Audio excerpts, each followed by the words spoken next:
Halo teman-teman semua, perkenalkan saya Ade Ramawati.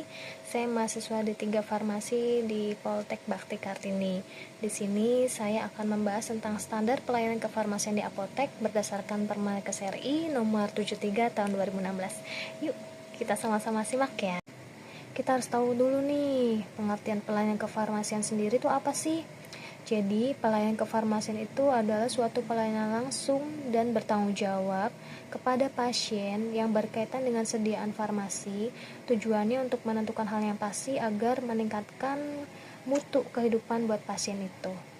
Nah, itu pengertian dari pelayanan farmasi. Kemudian, kita juga harus tahu pengertian apotek. Apa sih apotek itu? Apotek adalah sarana pelayanan kefarmasian, tempat dilakukannya praktik kefarmasian oleh apoteker. Menurut Permenkes RI nomor 73 tahun 2016 tersebut, pelayanan kefarmasian di apotek itu meliputi ada pertama, pengelolaan sediaan farmasi, alat kesehatan, dan bahan medis habis pakai. Yang kedua itu pelayanan farmasi klinis. Pengelolaan sediaan farmasi, alat kesehatan, dan bahan medis habis pakai itu meliputi apa aja sih? Yang pertama tuh perencanaan, lalu ada pengadaan, penerimaan, penyimpanan, pemusnahan dan penarikan, pengendalian, yang terakhir tuh pencatatan dan pelaporan. Untuk pelayanan farmasi klinis sendiri itu meliputi pengkajian dan pelayanan resep, dispensing, pelayanan informasi obat, konseling, pelayanan kefarmasian di rumah atau biasa disebut juga home pharmacy care, lalu pemantauan terapi obat atau PTO, lalu monitoring efek samping obat atau MESO.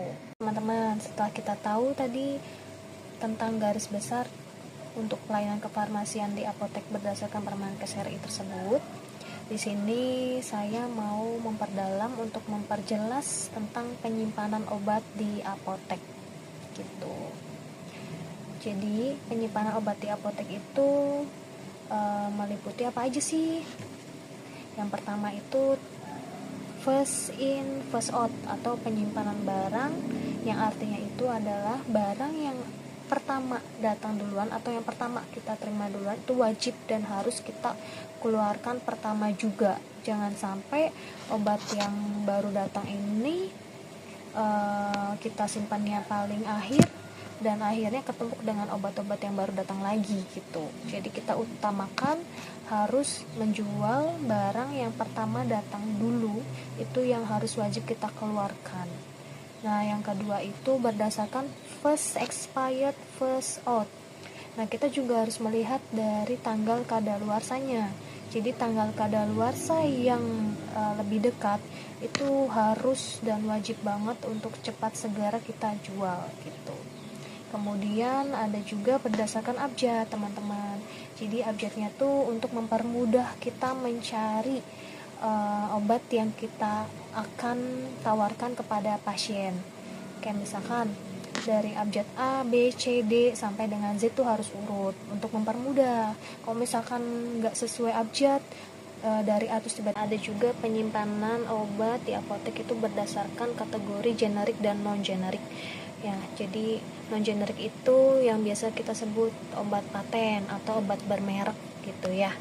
Jadi itu juga salah satu untuk memudahkan kita buat penyimpanan obat agar kita lebih mudah untuk mengambil obat untuk melayani kepada pasien. Lalu ada juga penyimpanan obat itu berdasarkan farmakologinya atau khasiat obat tersebut.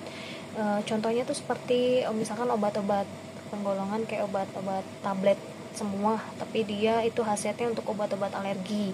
Nah, itu bisa disimpan di beda tempat.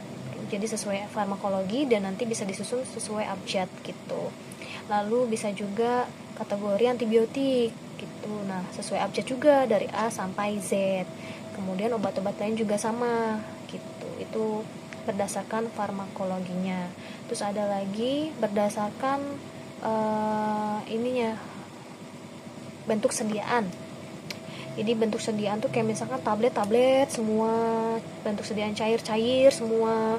Terus bentuk sediaan yang harus ditaruh di penyimpanan suhu dingin atau di kulkas itu harus di kulkas. Jadi untuk menjamin mutu atau kualitas obat tersebut juga tujuannya, agar kita memberikan pelayanan dan kualitas serta mutu yang baik kepada pasien. Itu tujuannya. Termasuk golongan kategori psikotropik dan narkotik juga itu harus terpisah, biarpun dia obatnya paten juga, obat-obat non generik, tapi itu wajib banget harus dipisah tempatnya, karena itu kan obat-obat yang memang dia tuh golongan obat yang memang diawasi oleh pemerintah gitu. Jadi ya kita harus wajib memisahkannya gitu. Beda dengan obat-obat paten atau yang bermerek lainnya gitu. Kemudian untuk seperti jenis bentuk kayak misalkan alat kesehatan, kayak misalkan seperti suntikan atau alat kesehatan lainnya, infus gitu, itu juga harus dipisahkan. Jadi biar kita juga memudahkan untuk mencari alat-alat kesehatan tersebut. Itu tujuan dari penyimpanan obat di apotek. Oke teman-teman, cukup sekian ya penjelasan dari saya. Terima kasih sudah melihat video saya. Saya ucapkan terima kasih banyak. Assalamualaikum warahmatullahi wabarakatuh.